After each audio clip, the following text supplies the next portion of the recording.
de número 25, diz assim: e o seu filho mais velho estava no campo, e quando veio e chegou perto de casa, ouviu a música e as danças. Meus queridos irmãos, eu vou trazer aqui uma palavra centralizada mais no irmão do filho pródigo. Diga comigo assim: o irmão do filho pródigo. Mais uma vez, o irmão do filho pródigo. Muito bem, então a mensagem vai ser voltada para o irmão do filho pródigo. Ele tem características aqui positivas e tem características negativas, esse irmão do filho pródigo. E qual é a primeira característica dele aqui nesse versículo que eu li? Que esse filho, esse irmão do filho pródigo, ele era um filho trabalhador. Qual é o pai que não quer um filho trabalhador? Ele estava no campo, ou seja, ele estava trabalhando. Ele não era um filho desocupado. Ele não vivia na ociosidade. Ele tinha uma ocupação, ele tinha um trabalho. Esse filho, esse irmão do filho pródigo, ele tinha uma característica que todos os filhos têm que ter, que é de ser trabalhador. E todo trabalho é digno. Até de uma venda de um cheiro verde é digno. O que não é digno é você ter um bom fim de saúde e passar dias e dias, mês e mês, sem fazer nada. Sem procurar um trabalho. Mas esse irmão do filho pródigo, ele tinha essa qualidade que ele era trabalhador. Ele era trabalhador. E no livro, na carta de Paulo aos 2 Tessalonicenses, capítulo 3, versículo 10, ele diz que quem não quiser trabalhar, é bom também que não coma. Então temos que trabalhar. Então esse rapaz, esse moço, ele tinha essa qualidade que era trabalhador. É bom ser trabalhador, ter a sua própria renda, você se manter através do seu trabalho é digno. Todo trabalho é digno. Então ele tinha essa qualidade, que ele era trabalhador. E qual era a outra característica dele? Qual era a outra qualidade que ele tinha aqui? Está no versículo 28, que ele era insensível. Ele era trabalhador, mas ele tinha aqui uma característica, que ele era insensível. Ele estava desprovido da sensibilidade. Ele não tinha compaixão. Ele era um rapaz insensível. Vamos ver aqui um texto.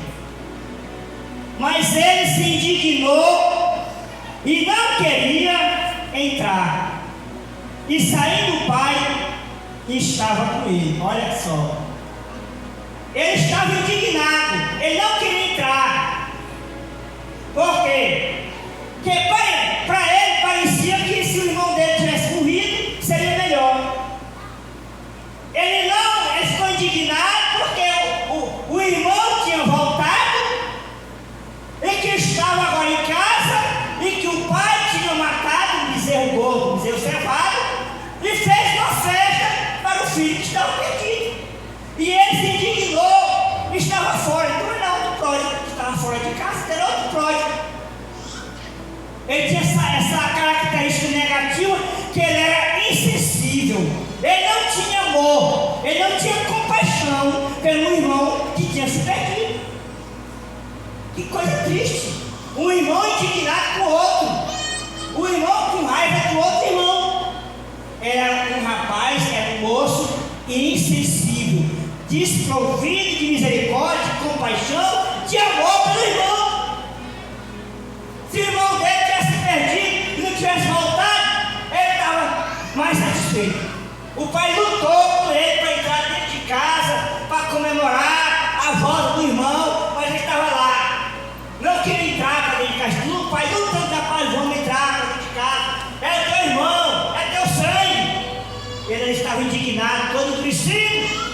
soberbo. O que tudo indica aqui é que parecia que já não havia uma boa relação entre eles, os dois irmãos. Tudo indica que não havia essa boa relação entre eles.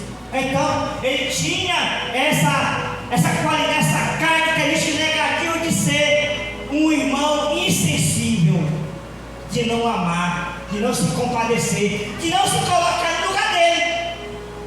Que essa insensibilidade, ele era insensível demais, em alto grau. E essa insensibilidade dele ele ficou cego de entendimento, causou outras coisas na vida dele. E mais uma característica aqui para encerrar a mensagem, no versículo 30 e versículo 31.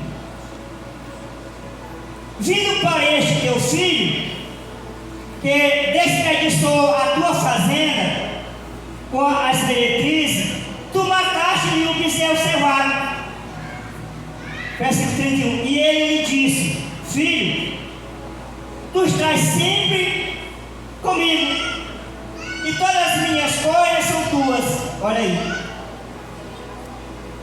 A insensibilidade dele foi tanta que cegou ele ficou sem entendimento. Ele não conseguia enxergar, ele não conseguia reconhecer que tudo que o pai tinha era dele também. Ele não conseguia ter esse entendimento, porque ele estava insensível demais para não perceber que tudo que o pai tinha era dele também.